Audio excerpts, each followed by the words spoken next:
他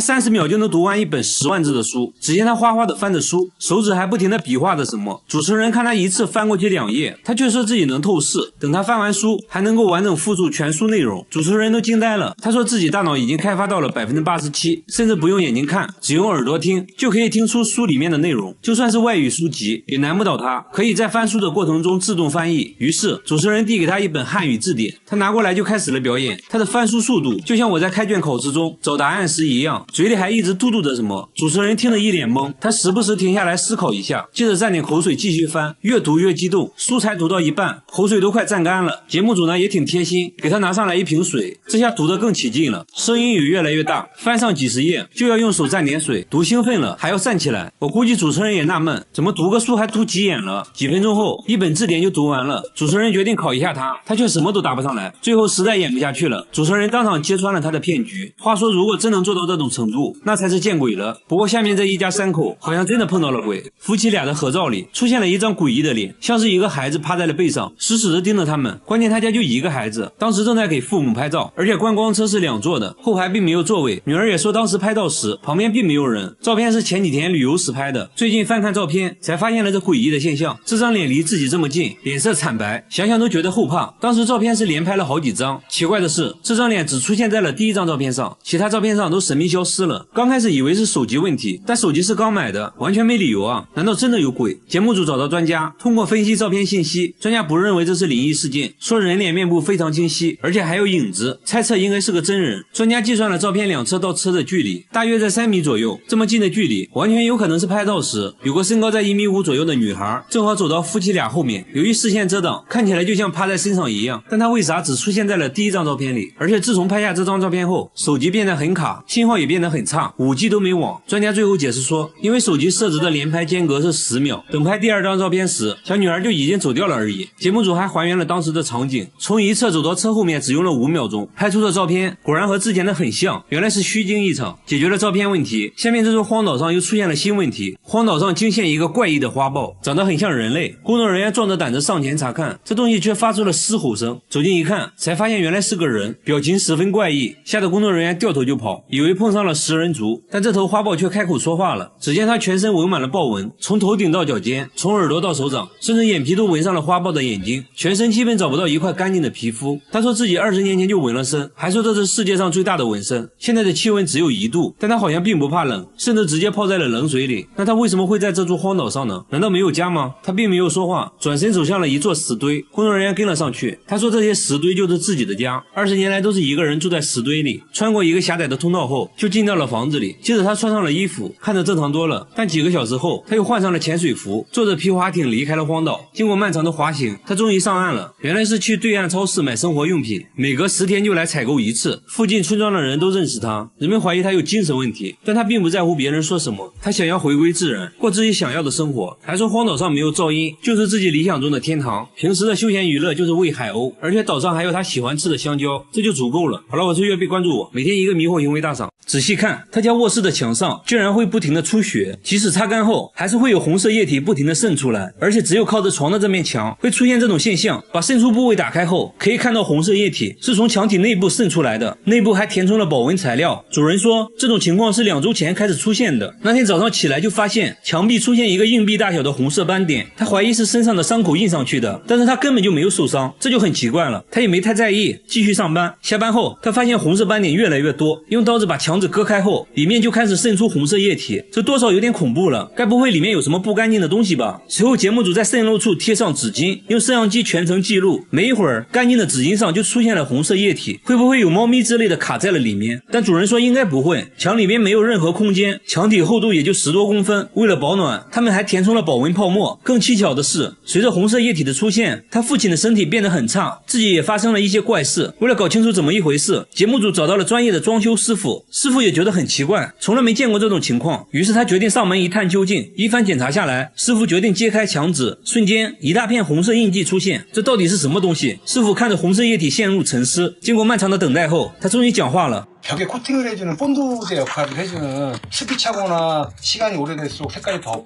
빨개져요。至于墙壁里为什么会出现水分，是因为3个月前外墙被拆除了一层，无法阻挡冷空气，导致墙壁凝结了很多水珠。至此真相大白，一切都是虚惊一场。但是下面这家人的墙壁就多少有点诡异了。每到半夜12点，整个公寓的墙就会传来一种凄惨的哭声，但是墙壁看起来就是个正经墙壁。主人说，有声音的时候墙壁都会震动，并且整个房间都有回声。你可以想象一下，半夜12点，全方位立体环绕的哭泣声有多瘆人。主人说，声音是从3个月前开始的，每天晚上都会持续90分钟，随后播放了自己录到的声音。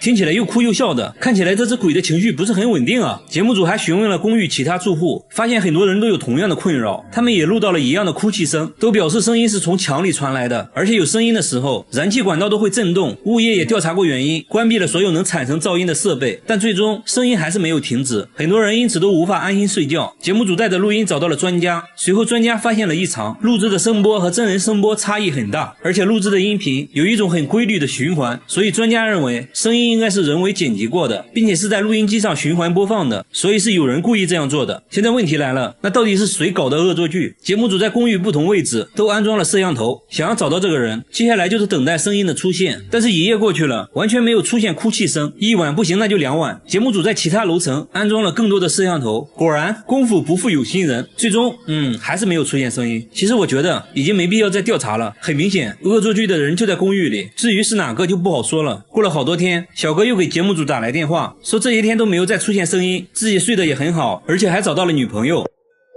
好的，同样遭遇灵异事件的还有下面这位大叔，他每次开车来到这个路口，后备箱就会不受控制的自动打开，就好像有什么东西要上车一样。这不，大哥拉着节目组刚来到这里，后面突然就传来声音，后备箱又自动打开了，即便手动关闭，他还是会当着大家的面自动打开，完全不给面子。但是除了这个路口以外，车子都是正常的，后备箱也不会自动打开，而且其他经过这个路口的车也没有发生这种情况，只有大哥的车会这样。即使在白天，只要经过这里，后备箱就会无缘无故的打开。大哥怀疑这个路口之前出过事故，有一些脏东西看上了自己的车，大哥越说越害怕，于是和节目组约定白天再研究。第二天，工作人员直接钻进了后备箱，拿着摄像机想要记录一下后备箱是如何自动打开的。一切准备就位，大哥开着车就来到这个路口，录像显示后备箱在没有任何外力的作用下又自动打开了，摄像小哥也没有发现任何异常。那现在只能使用排除法了，开车来到路边的汽修店，师傅仔细检查了后备箱的机械锁，也没有发现任何问题。那会不会是这个车型的设计缺陷呢？节目组又找来了同款车型，开车来到这个路口，一切正常，后备箱没有任何反应。没办法，最后节目组找到了 4S 店，师傅对车辆检查后发现车辆之前安装了后备箱遥控锁，问题可能就出在遥控锁上。师傅说，如果路口附近的设备频率和你遥控钥匙频率一样的话，等你开车经过就会出现后备箱被打开的情况。现在要做的就是找到附近具有相同频率的设备，随后发现相同频率的信号就是从路口的商店传出来的，而这个设备正是商店的感应门铃。节目组拿着设备想要测试一下，结果却并不能打开后备箱，原来只有相同的频率也不行，还需要频率的密码和车辆遥控器密码一样才可以。也就是说，这个路口肯定存在一个频率和密码都和车辆遥控器一样的设备，所以每次经过这里，后备箱就会自动被打开。至此真相大白，大哥决定更换遥控器密码，以后就可以安心的经过路口了。好了，我是岳贝，关注我，每天一个迷惑行为大赏。这个大爷30年吃了40万颗糖，这绝对是你见过最爱吃糖的大爷。只见他夹起一片泡菜，两面都蘸上白糖，接着塞进了嘴里，荷包蛋上也要来上满满一勺白糖，就连吃炸酱面他都要加入一包白糖，搅拌搅拌就开始享用美食了。这种神仙吃法震撼周围的人一整年。他见人第一件事就是分享糖果，这是他认为最热情的方式。他嘴里随时随地都含着糖果，一天就要吃60颗糖，口袋里也装满了糖，除了睡觉基本上都在吃糖。又到饭点了，大爷打开糖罐子，把满满一勺白糖加在米饭里，做了个白糖拌饭，这个我觉得还是能接受的，我小时候就是这样吃米饭的。然而接下来的操作就比较奇葩了，他夹起一片泡菜，蘸上一点白糖，接着就送进了嘴里。这还没完，荷包蛋上也要来上满满一勺白糖，这个我就接受不了了。饭后大爷还得来一杯糖水消消食，然后1勺2勺8勺，他一共加了9勺白糖，倒上一点点水，搅拌一下，一饮而尽。就这种喝法，他每天都要喝5杯，算下来1周就要吃掉6斤白糖，还有400块糖果，这属实已经在人体承受范围之外了。这样吃糖牙齿能受得了了吗？大爷轻蔑一笑，说开什么玩笑，我没有牙，我10年前就用上假牙了，反正不是自己的牙，想怎么吃就怎么吃，嘿嘿。他是从什么时候开始吃糖的？原来30年前他的身体出现了问题，不得不戒掉了烟酒，于是找到了糖果作为替代品。好消息是他的身体慢慢恢复了健康，坏消息是他得了不吃糖就难受的病。说起来也是搞笑，大爷虽然吃了大量的糖，但得糖尿病的却是他从不吃糖的妻子。大爷每天都会锻炼1小时，他认为自己的身体很好，但是他真的健康吗？节目组带他来到医院，一番检查过后，医生说虽然你暂时没有糖尿病，但是你有高血压，还是建议赶快戒掉糖，这样才能保持健康。最后大爷表示，为了健康自己会尽量少吃糖的。老爷子这种情况算比较好的了，下面这个男人就比较严重了。这个男人从出生就喝可乐，33年滴水未进。只见他打开一瓶1.5升的汽水，不到5秒钟，瓶子就见了底。吃饭的时候，他先倒上了3碗不同颜色的汽水，这几碗汽水就是他的主食，那一点点米饭只是他的配菜而已。吃一口米饭就要喝1碗汽水，他一天要喝3瓶1.5升的汽水，已经连续喝了33年，瓶子连起来都可以绕操场30多圈。随之而来的就是不断上升的体重。不仅如此，他的牙齿也被汽水腐蚀坏了，还得了关节炎，为此他不得不每天吃药，一把药物塞进嘴里。接着就奇葩了，他竟然用汽水送服。他为什么不喝水呢？他却说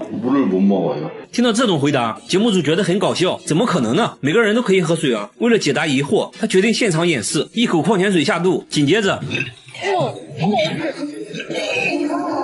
而且他头上也渗出了汗珠，看起来好像是真的不能喝水。他说只要喝水肚子就会痛，真是奇了怪了。原来他小时候得过一场重病，做完手术后，母亲给他准备了很多食物，但他自己什么都吃不下，只能喝一点汽水。从那以后就开始喝汽水了。母亲起初对儿子很心疼，于是放任他不停地喝汽水，没想到最后却沉迷于汽水，无法自拔了。接下来按照惯例，他被带到医院做检查，首先确定的是他的牙齿都成了蛀牙，需要尽快治疗。在经过各项检查后，医生说他现在的骨骼年龄已经相当于70多岁的老人了，而且他的关节问题更严重，有些关节已经粘在了一起。医生建议他必须停止喝汽水。至于他为什么喝水就会肚子疼，心理医生认为可能是小时候的手术或者当时服用的药物引起了一些副作用，但更多的还是心理作用。几天后，节目组做了个回访，发现他家里已经看不到汽水的踪迹了。他说自己已经把汽水都扔掉了，现在每天都吃蔬菜，用新鲜果汁代替了汽水，希望可以赶快恢复健康。如果要论对汽水的痴迷程度，下面这个老爷子表示不服，连续20年喝可乐，身体会发生什么变化？大爷一口气就喝完了1.5升的可乐，但他却说自己喝的并不多，然而转身又干完了1瓶可乐。老伴也无法阻止大爷，他每天都要喝6瓶1.5升的可乐，工作时也要随身带着1瓶，工作累了就要打开可乐，随时随地补充能量。到饭点了，自然也少不了可乐，米饭里倒上半碗可乐，搅拌搅拌，就做成了一份可乐捞饭，先喝汤后吃饭。你别说，我感觉这样好像还不错的样子。那他这样喝可乐多长时间了？大爷说也没有很长时间，也就20年吧。所以20年内每天6瓶可乐，那瓶子连起来都可以绕操场40多圈了。但是20年前他从未喝过可乐，原来他曾经嗜酒如命，长期酗酒给自己造成了严重伤害，他不得不戒掉酒精，于是用可乐作为替代品。这一喝不要紧，他打开了味觉新世界，彻底爱上了这种味道，即使喝到牙都掉光了也无所谓。老伴试图带他去看牙医，大爷却说你有钱烧的，有那钱买可乐不香吗？可乐在手，精神抖擞，根本不用去医院。不过最终还是被节目组带到了医院，首先检查了他的牙齿，医生说大部分牙齿都坏掉了，变得很脆，基本上不能咀嚼食物了。接着进入全面检查，医生表示他患有骨质疏松症，而且大爷已经70多岁了，如果不想开席的话就要停止喝可乐。大爷轻蔑一笑，听完医生的话转身就走了。他还说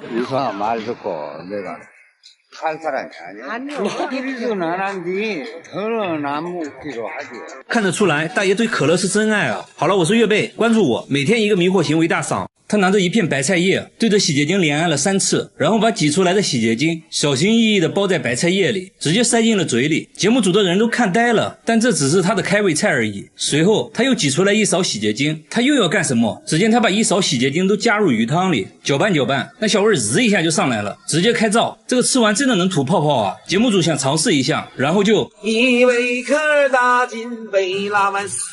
所以他为什么要吃洗洁精？奶奶说他不能吃肉之类的高脂肪食物，如果要吃的话就必须先吃洗洁精，清洁一下油脂。我是服了，这都是什么脑血栓想法啊！不过话说回来，吃洗洁精对他的身体真的没伤害吗？洗洁精厂家表示，如果误食洗洁精的话，轻则住院，重则开席，连肖恩都救不了你。这时奶奶缓缓说出一个令人心酸的故事。奶奶年轻的时候工作繁忙，得了胃病，根本没时间去医院，偶然间她不小心吃下了洗洁精，没想到竟然缓缓解了胃部疼痛，于是就开始一直吃洗洁精了。接下来正常流程，他被节目组带到医院做检查，经过一系列的检查后，医生表情凝重，由于长期吃洗洁精，他的肠胃功能已经受到了严重损伤，医生建议必须停止吃洗洁精。奶奶听后表情也凝重起来，那我以后还怎么吃肉啊？医生说可以通过药物来缓解症状。随后奶奶从药店买了药，信誓旦旦的保证说以后不会再吃洗洁精了。2周后，节目组去奶奶家做回访，想看看她身体恢复的怎么样。万万没想到，奶奶真的恢复了吃洗洁精。没办法，节目组又给奶奶进行了一番科普，让她用药代替洗洁精。1个月后，节目组再次回访，这次奶奶露出了笑容，说她现在已经习惯吃药了，不再吃洗洁精了。为了庆祝奶奶戒掉洗洁精，节目组准备了一份炸鸡，现在她可以放心的吃肉了。话说，这位奶奶年龄小，不懂事，乱吃也就算了，但是下面这位81岁的奶奶就过分了。81岁的奶奶把眼药膏挤在勺子上，先喝口温水，然后就把眼药膏送进了嘴里，随后又取出假牙，牙槽里也要挤上满满一条，完事再戴起来。奶奶说这种感觉非常 gay， 她是不是对眼药膏有什么误解啊？看了这种奇葩操作后，节目组好奇的问她，你拿眼药膏还会做什么？奶奶说，眼药膏嘛，除了不用在眼睛上，哪里都能用啊，比如脖子酸痛了就可以抹上一点，活血化瘀，疏通经脉，而且脚上也可以用，治脚气一绝，今天涂明天好。不仅如此，眼药膏在手，奶奶都不需要唇膏和护手霜，实在是居家旅行必备良药。她这样使用眼药膏已经10年了。节目组问她吃眼药膏是种什么体验，她说入口绵柔，回味甘甜，总结来说就是不好吃。又到饭点了，奶奶把眼药膏挤在假牙上，她说这样的话就可以啃得动骨头，不然连米饭都咬不动。奶奶吃着吃着又开始吃眼药膏了，她孙子的表情可以说明一切。她说眼药膏可以帮助她消化，原来她一直都有肠胃消化方面的问题，也吃过一些健胃消食片，但是有严重的副作用。有一天她突发奇想尝了一下眼药膏，结果感觉非常 gay， 于是就这样一直吃了起来。家人都很担心奶奶的身体健康，都劝她不要再吃眼药膏了，否则只能等吃席了。奶奶却说，你们试试嘛，真的管用。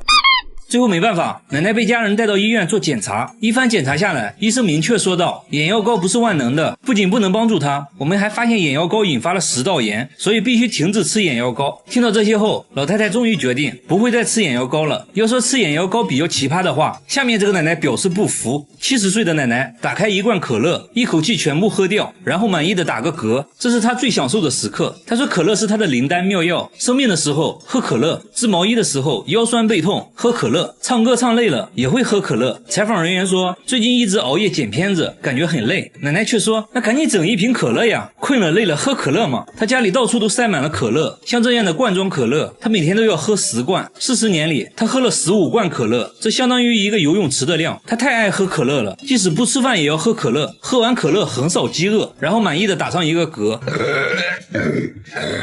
但是她也是有原则的，那就是只喝常温可乐。她在被子里摸索了一下，就掏出了一罐可乐，说自己喜欢打嗝，只有常温可乐可以使自己打嗝，所以她的可乐从来不放冰箱里。节目组想测试一下，是不是冰可乐真的不会打嗝。奶奶也很配合，一口气干了冰可乐。喝完后，奶奶连连摇头，说这感觉不对。然后奶奶又喝了一罐常温可乐，然后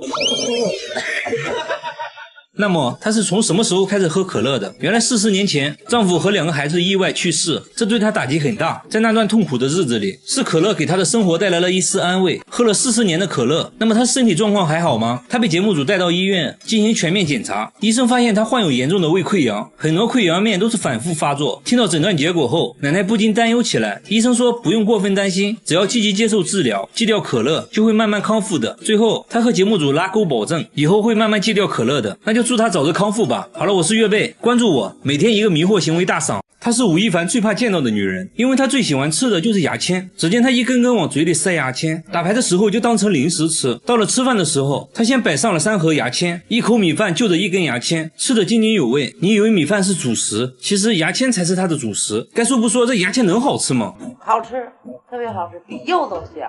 她每天都要吃3盒牙签，一盒牙签有500根，那么一天就要吃掉1800根牙签，这也太夸张了吧。丈夫也试图阻止她，但她根本不听，你说你的，我吃我的。现在大姐变得越来越离谱，这不吃着饭就把筷子给造了。大姐说筷子比牙签大，吃着有嚼劲，口感也好。丈夫看不下去了，给大姐切了点水果，没想到啊，大姐直接把水果放在了一边，对着托盘口水直流，直接让丈夫把托盘劈了给她吃。我感觉大姐就是被丈夫宠坏了，这玩意儿能吃吗？这个时候绝对不能再惯着她了。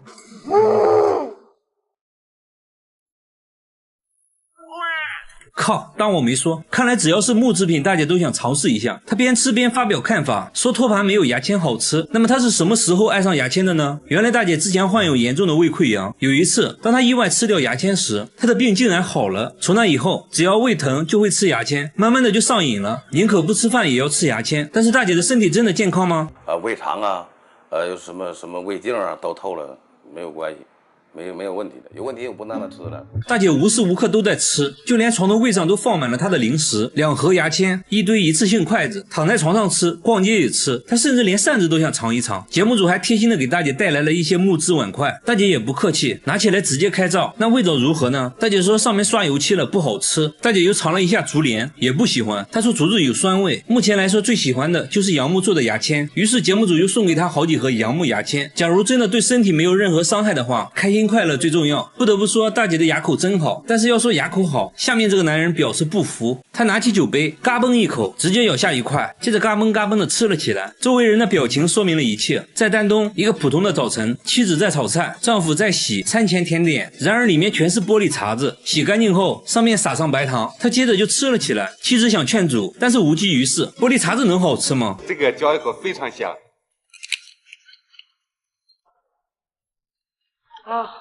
节目组检查了一下他的牙，除了有点参差不齐外，没别的毛病。那么他到底为什么要吃玻璃？大叔说这个要从20年前说起。20年前他是一个销售，刚和客户签了一个大合同，由于自己不能喝酒，被客户一番羞辱，说他不爷们儿。为了证明自己，他拿起酒杯嘎嘣嘎嘣的吃了。从那以后，他就爱上了玻璃的味道。他会在玻璃店找各种边角料，不同厚度的玻璃，吃起来口感也不一样。挑选完毕，带着他的美味甜点回家了。回家后会根据口味对他们进行分类。他说医院的吊瓶最好吃，酥脆有嚼劲，口感极佳。而灯泡吃起来就差一点，但也很爽口。那么他一天要吃多少玻璃碴子呢2个啤酒杯。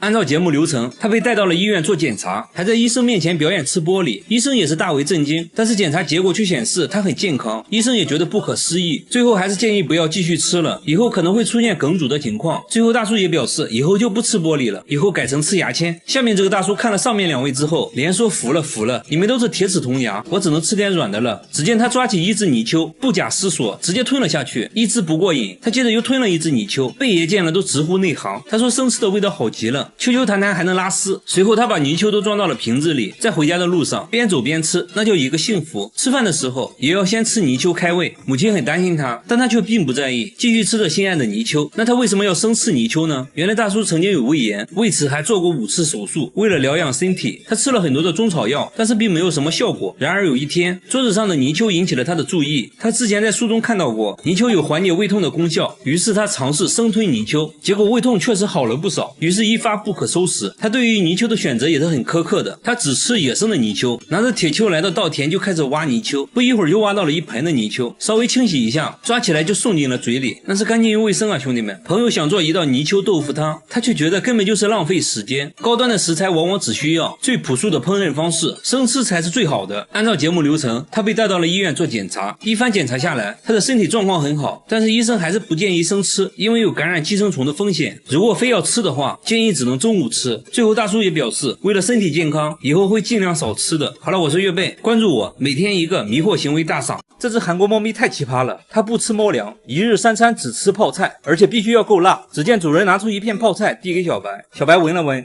还是熟悉的味道。每当小白饿了，就会来到冰箱前，因为冰箱里有他梦寐以求的泡菜。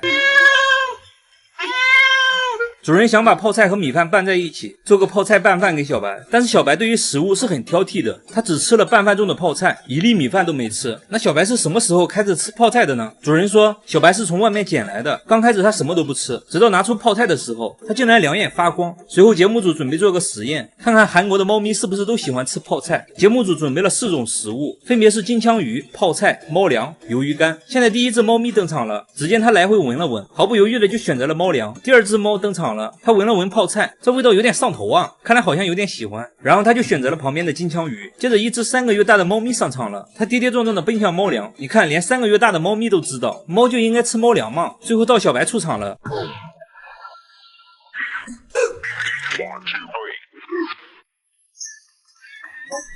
咱们都知道猫是不能吃盐的，主人决定把泡菜洗完再给小白吃，这样可能会好一点。结果小白闻了一下，连连后退。洗过的泡菜那能叫泡菜吗？已经没有灵魂了。没有吃到正宗泡菜的小白生气的离家出走了。等发现他的时候，他竟然在街角的垃圾里找泡菜吃，吃得满嘴通红。不得不说，作为韩国的猫咪，小白的口味可以说是非常思密达了。为了了解小白为什么对泡菜情有独钟，主人带他来看宠物医生。医生听完也是大为震惊，那小白是不是有什么毛病？医生说，以西医的角度来看的话，我也不知道，只能说他天赋异禀。那吃泡菜对小白的身体真的没影响吗？一番检查下来，小白身体很健康。最后医生还是建议要让小白少吃泡菜。主人也很听话，这不刚回来就开始给小白做泡菜味的猫粮，把猫粮和泡菜混合在一起。 서서히 조금씩 변화를 시켜야죠. 没想到啊，天生傲骨的小白竟然配合的吃了起来。那我们就祝小白尽快戒掉泡菜，做个正经猫咪吧。小白只是吃的比较奇葩，然而下面这只母鸡下的蛋就很神奇了。你可能见过双黄蛋或者三黄蛋，但你见过有70多颗蛋黄的鸡蛋吗？这天主人在鸡窝里发现一个蛋，看着就是个正经鸡蛋，就是蛋壳有点软。主人回家就把蛋煮了，结果煮开之后，软软的蛋壳里面竟然出现70多颗透明的小弹珠。难道是母鸡和别的动物打了扑克牌？但主人说它一直被关在笼子里，是个很守妇道的鸡，不可能出去沾花惹草的。为了解开谜团，节目组找到了养鸡场专家。专家说，营养不足的情况下会导致母鸡下软蛋。 계란은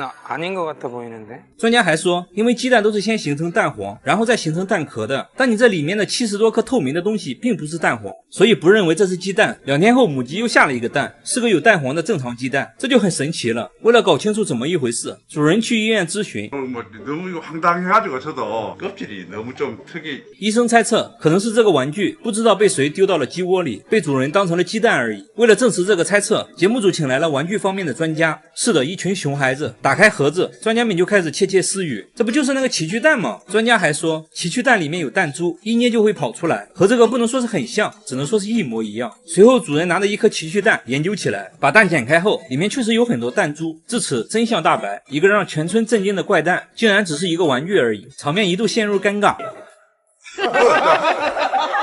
现在还有一个问题就是，那到底是谁把奇趣蛋丢在了鸡笼里？鸡笼在屋顶，屋顶锁着门，栅栏也很高，只有他们夫妻2人才可以进入。老爷子开始给亲戚朋友打电话，都说没有去过屋顶，而且老爷子也没有孙子，没有人玩这种玩具，最终还是成了一宗悬案。真相也许只有这只母鸡知道。相比于这只母鸡，下面这只狗就正常多了。这只狗双腿趴在瑜伽垫上，伸展开后腿，一套标准的瑜伽动作。它竟然会做瑜伽。节目组来采访的时候，还没等节目组开口，小白就准备展示了。一个自律的狗子有多可怕？主人说，在他做家务或者玩手机的时候，小白就会做瑜伽。主人还为小白拍过写真，看得真不错，肤白貌美大长腿。只可惜小白是个公狗。瑜伽教练说，瑜伽里确实有小白做的这个动作，就是抬起胸部，同时保持手臂伸直。那么小白是什么时候开始练瑜伽的呢？主人说，这2年前小白背部受伤后就开始这样做了。难道是因为背痛才这样做的吗？主人之前也带小白去看了宠物医生，结果小白身体很健康，平时遛弯那叫一个快，完全没任何毛病。会不会是因为看到主人做瑜伽，然后开始模仿的呢？结果主人却说， 아니 저는 필라테스의 필자도 몰라요. 为了搞清楚小白为什么会这样，动物行为专家开始观看小白的录像。专家认为，小白刚开始做这个姿势的时候，是为了吸引主人的注意，慢慢的就习惯做这个动作了，没什么大道理，就像有些狗喜欢咬自己尾巴一样。随后瑜伽老师还对小白进行了培训，教给他一些瑜伽动作，小白学的有模有样，好像能听懂人话似的。啥也别说了，赶紧送小白去上学吧，太聪明了。我个人的话还是喜欢土狗多一点，毕竟土狗不用学瑜伽，还会吃屎。好了，我是月贝，关注我，每天一个迷惑行为大赏。仔细看，你觉得这幅画价值多少？据说价值上亿。强哥心动了，准备偷来改善一下生活。他先联系在安防公司的搭档，关闭了公寓门禁，守一个小目标。强哥多少有点飘，临走时给老婆打了个电话。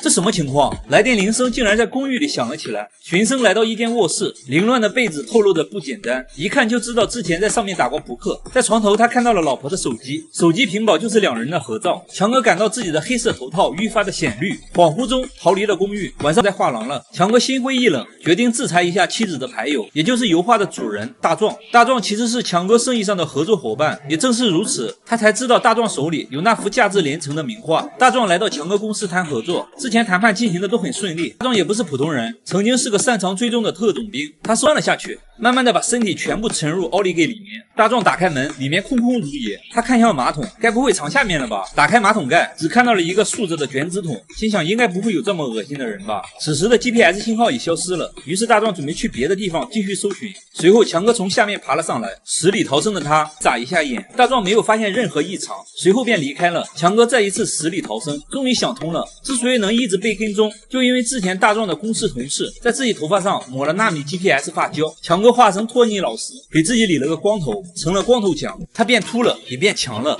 决心复仇。强哥先是回家找到老婆，他一觉醒来，发现被绑架到了一间密室，他大声呼救，也没有任何回应。墙上的摄像头正在同步直播他的一举一动。这时广播里传来声音，说了一些游戏规则，最重要的规则就是禁止睡觉，任何企图睡觉的行为都会被制止。广播还说，出去的线索就在密室里，密室里只有一个凳子和水桶。他掀开水桶盖，里面全都是腐肉。没办法，为了能出去，强大的求生欲驱使他忍着恶臭在里面一阵翻找，只找到了一个玩具娃娃。接着进来一个手拿电击棒的蒙面人，把小丽电晕后绑在了椅子上，给他戴上了 VR 眼镜。 VR 里播放着打扑克牌的画面，还传出刺耳的声音，这让他整晚无法睡觉。此时直播间人气飙升，这难道就是传说中的暗网吗？第一天就这样过去了。来到第二天早上，小丽被逼着回答一些变态的问题，回答不能让他们满意的话，就会被蒙面人用高压水枪持续攻击。蒙面人的目的就是为了让小丽时刻处于高度紧张状态。就这样来到了第三天，蒙面人又带进来一个女人，让他们两个玩抢答游戏，答错的话就会受到惩罚。小丽侥幸获胜，新来的女人则被一枪爆头。3天没睡觉的小丽看到这一幕崩溃了，她完全不知道蒙面人的目的是什么。随后蒙面人给她戴上了 VR 眼镜，漫长的煎熬又开始了。来到第4天，小丽已经变得有些精神恍惚了。4天没睡觉没吃饭的她都已经很难站立了。这时蒙面人送进来一些吃的，但是被锁了起来。广播里说他只有1分钟的时间，小丽不断换钥匙开锁，终于打开了，接着狼吞虎咽起来。1分钟时间到，小丽把饭吃了个精光。广播里又说大门的钥匙就在那串钥匙里面，你其实可以用这1分钟的时间打开大门逃走的。小丽又崩溃了，在这给我玩脑筋急转弯呢。接着蒙面人又准备把她绑在椅子上，趁蒙面人不注意，小丽一个提膝放倒了他，捡起那串钥匙冲向大门，试了几次后终于打开了锁，但紧接着被缓过来的蒙面人电晕了。时间来到第5天，5天没有睡觉的小丽刚闭上眼睛就被刺耳的警报声叫醒了。接着蒙面人推进来一个木箱，把小丽电晕后放了进来，接着封上盖板，随后又把3只老鼠放了进去。这时广播里又说话了，说老鼠已经饿了好几天了，你们谁死谁活由你决定。一番挣扎过后，他咬死了3只大老鼠，老鼠估计也是第一次见到比猫还厉害的人。随后蒙面人打开箱子，把小丽放了出来，为了防止她睡觉，再次给她戴上了 VR 眼镜。来到第6天，一阵滴滴声传来，他循着声音在之前的玩具娃娃里找到一部手机，这不好办了吗？他赶紧报警求助，警方让他提供地址，但他根本不知道这是哪里。突然电话就没声音了，原来是没电了。此刻小丽真的崩溃了，6天没有睡觉，她已经开始产生幻觉了，看到了一些奇奇怪怪的人。随后她被绑在了手术台上，医生破坏了她脑部的人脸识别中枢神经，小丽现在已经不能识别特定的人脸了，简单来说也就是脸盲了。就这样来到了第10天，小丽恍惚中看到对面坐着一个长相恐怖的男人，中间还放着一把锤子。恐惧中她拿起锤子梆梆2锤把对方解决了。抬头一看，密室大门居然打开了，别管有没有阴谋，先逃出来再说。没想到啊，她竟然跌跌撞撞的跑了出来，才发现这里是荒废很久的工厂。10天没睡觉的她最后还是倒在了回家的路上，还好被一对双胞胎老大妈救了，但是画面看着属实诡异。最后在没有询问小丽家庭地址的情况下，竟然把她送回了家。其实这对双胞胎也是蒙面人一伙的，小丽现在也还在游戏中。回到家的小丽第一件事竟然先洗了个澡，不是应该先睡觉吗？我觉得她还是不困。这时她听到有人开门，她惊慌的拿起一把刀躲在了墙后面。她现在已经不认识任何人了，等人靠近后，她从后面偷袭猛刺几刀就把这人解决了。刚刚小丽杀人的画面也正被蒙面人组织同步直播了。这时直播间管理员发送了一句话：实验成功，直播结束。其实小丽杀的人正是自己的父亲。之后小丽被带到警局，经过医生评估后被送进了精神病医院。画面一转，一个中年妇女从这间密室醒来，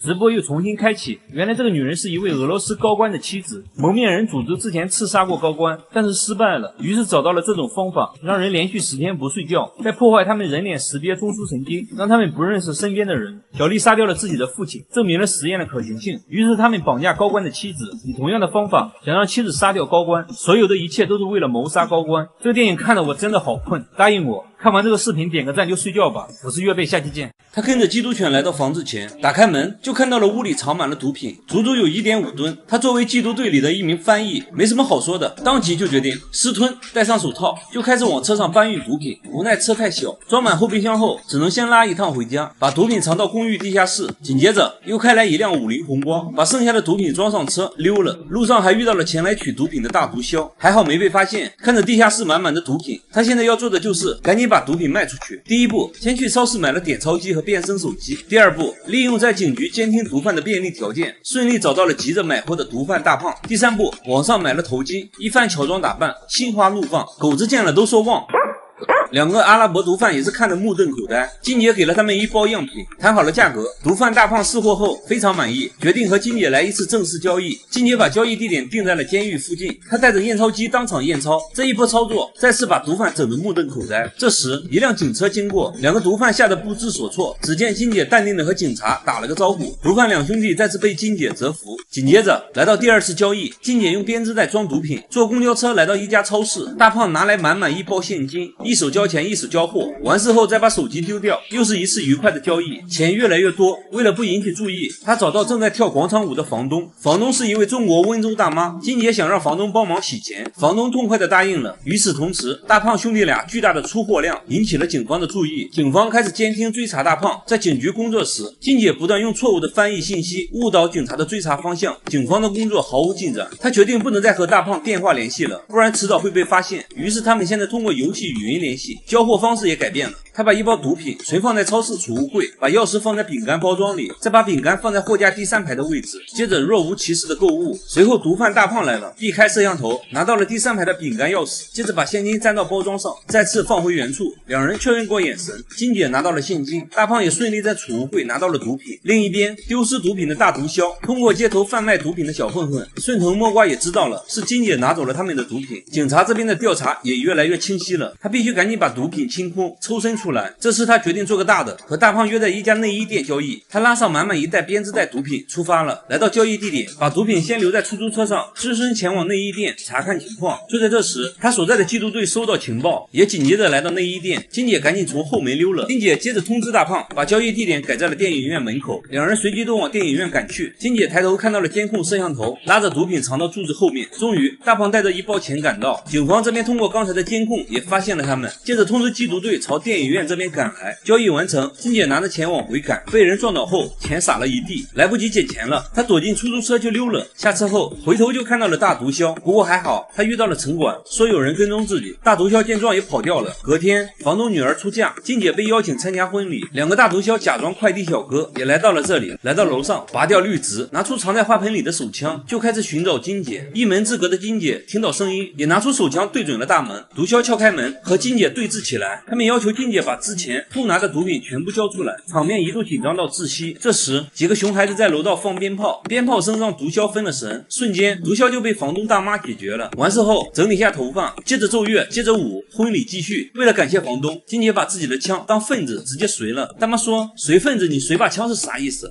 不过我喜欢。婚礼结束后，金姐接到了养老院电话，说自己母亲去世了。商场里，毒枭金姐拿着一袋骨灰，把塑料袋底下戳破，就这样走到哪就把骨灰撒到哪。骨灰是她妈妈的，妈妈的爱好就是喜欢逛商场。金姐用这种方式完成了母亲的遗愿。回家后，在地下室遇到了房东温州大妈，房东上来就问毒品还剩多少，金姐说还剩一点点而已。打开储藏室一看，果然只剩一点点了。母亲死了，她也厌倦了毒贩生活，决定把之前偷拿的毒品还回去。完事后，金姐卖掉公寓，找来搬家公司，决定离开这里。金姐的上司也就是缉毒组队长也过来帮忙，在橱柜里意外发现了大量橘子饼干，这款饼干是毒贩交易时常用的道具。队长瞬间明白了金姐的真实身份，原来自己一直追查的大毒枭就在眼前。随后队长来到警局，队长和金姐一直是情人关系。看着电影院门口金姐贩毒的监控视频，他默默删除了视频。最后金姐驾驶一辆游艇浪迹天涯去了。看完电影我想说，其实还是中国大妈牛，有中国大妈的地方就一定会有广场舞。我是岳贝，下期见。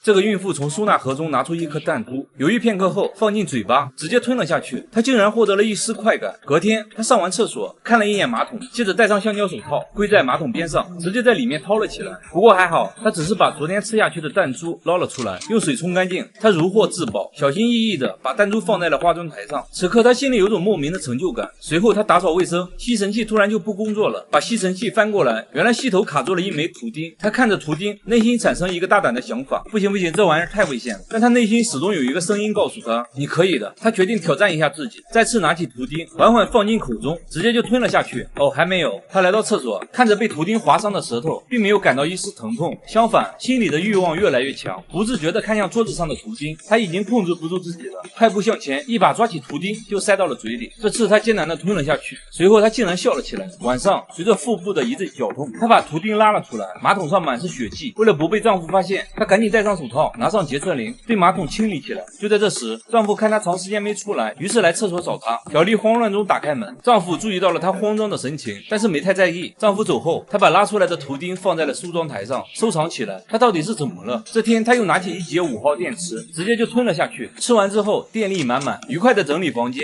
随后在床上看起胎教书籍。这一页的知识点很重要啊，于是她直接把这一页撕下来吃了。她可能想让孩子也吸收到知识吧，毕竟孩子离高考只剩6000多天了，该冲刺了。镜头转向梳妆台，可以看到她最近已经陆续吃了很多异物了，其中竟然还有个锁头，这只能说是艺高人胆大。隔天，老公陪她来医院孕检，胎儿一切正常，但紧接着护士发现小丽肚子里好像有异物，护士刚开始还以为是机器故障，紧接着小丽被推上手术台，胃镜缓缓深入她口中，不一会儿就取出一个曲别针，还有电池和陀螺。回家后，丈夫大发雷霆，才知道小丽有异食癖，接着把家中零碎的小物件都丢了。心理医生安排上后，定期对小丽进行化疗，还请了一个男看护，24小时监视小丽，即便是小丽上厕所，男看护还是要对她进行搜身，防止小丽在厕所吞食异物。来到厕所，小丽跪在马桶旁，掏出了藏在马桶下的零食，拿出一枚铁钉，迫不及待的直接吞了。这一刻，她得到了极大的满足。晚上，丈夫生日，在家里举办了生日派对，结果丈夫把她异食癖的事告诉了大家。小丽感觉羞愧难当，但丈夫根本不在乎她的感受。不过还好，丈夫晚上向小丽道了歉，两人打了几局扑克牌后重归于好。小丽按约定去见了心理医生，在心理医生的引导下，小丽终于说出了她的秘密。原来小丽是母亲被人强暴后的产物。白天，小丽在后院种植花草，她抓起一把泥土，越看越像奥利奥碎。她知道护工正在背后监视她，于是假装很淡定的又把土放了回去。